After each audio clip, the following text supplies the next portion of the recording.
Alo, assalomu alaykum. Sizlarga yetkazmoqchi bo'lgan xabar va lavhalarimiz ana shulardan iborat edi. Shuningdek, bizni O'zbekiston teleradiokanalizatsiyasi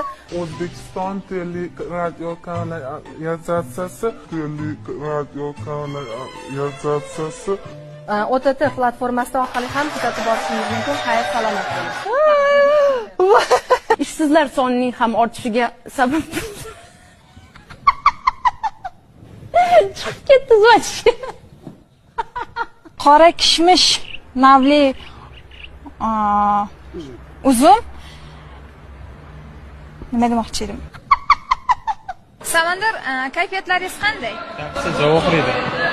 Samandar, bu yerda necha yildan buyon sport bilan shug'ullanib keladi? Asalchilik bilan shug'ullanib kelayotgan Aziz aka familiyangiz nima edi? Aziz aka